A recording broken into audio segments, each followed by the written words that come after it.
যে দলকে মানুষ 1 বছর আগেই ক্ষমতা থেকে সরিয়ে দিয়েছে, যাদের নেতারা এখন ভারতে, লন্ডনে কিংবা রাজনৈতিক আশ্রয়ে দেশান্তরী, সেই নিষিদ্ধ আওয়ামী লীগ আর তাদের 4 সহযোগী সংগঠন এখন হরতাল ডাকছে।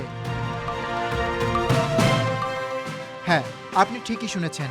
গোপালগঞ্জে এনসিপির সমাবেশে সংঘর্ষের ঘটনার প্রতিবাদে যুবলীগ, স্বেচ্ছাসেবক লীগ, জাতীয় শ্রমিক লীগ এবং ছাত্রলীগ, যাদের রাজনৈতিক কার্যক্রম নিষিদ্ধ, তারা রোববার সকাল থেকে সন্ধ্যা পর্যন্ত সর্বাত্মক হরতালের ডাক দিয়েছে। তাদের বক্তব্য, গোপালগঞ্জে নির্বিচারে গুলি করে হত্যা করা হয়েছে। আবার সেই বিবৃতিতেই তারা দাবি করছে সরকার নাকি অবৈধ, আন্তর্জাতিক অপরাধ ট্রাইব্যুনাল অবৈধ, আর অন্তর্বর্তীকালীন সরকার নাকি জনগণের নয়।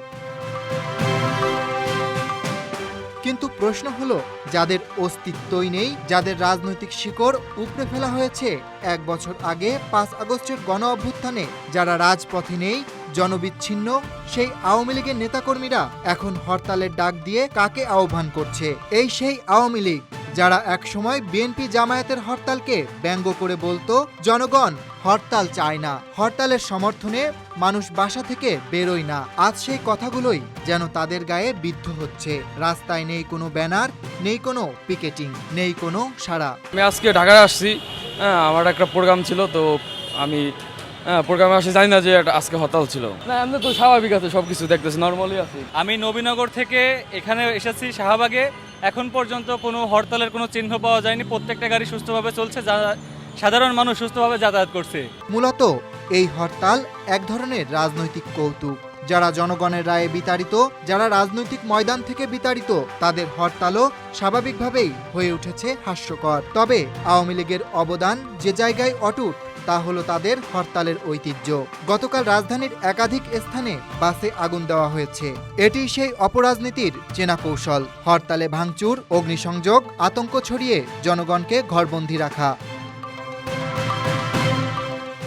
পুলিশও প্রস্তুত বলছে, তবে বাস্তবতা হলো এই হরতাল নিয়ে কারো কোনো চিন্তা নেই। সাধারণ মানুষ এই হরতালকে পাত্তাই দিচ্ছে না। গণমানুষের কাছে এখন হরতালের ডাকে তর্জন গর্জনের কোনো দাম নেই। গতকাল দেখেছি আওয়ামী লীগ হরতাল দিয়েছে, কিন্তু আমরা দেখতে পাচ্ছি যে অনেক সুন্দরভাবে হরতাল পালিত হচ্ছে। আওয়ামী লীগ যদি হরতাল সফল করার জন্য মাঠে নামে, রিক্সাওয়ালা থেকে শুরু করে ছাত্র সমাজ বা লোকাল যে পিপল আছে, এরা গণদোলায় দেওয়া হচ্ছে, এদের লাল করে দেবে। এরা রাস্তায় তো নামতেই পারবে না। ইভেন এরা দিনের আলোতে আসুক, শুধু আসুক, এরা আর নাইমা ওদের নির্দেশ খাইবে, এছাড়া কিছু না। এক সময় যারা ক্ষমতার গদিতে বসে অন্য দলের হরতালে ঠাট্টা বিদ্রুপ করত, আজ তাদের নিজেদের অস্তিত্বহীন হরতাল নিয়ে মানুষ কেবল হাসছে। ইতিহাস বলছে, গণবিচ্ছিন্ন কেউ ক্ষমতায় ফেরে না, জনগণ ভুলে না কে কবে কোন আগুন লাগিয়েছিল। Dhaka express desk report.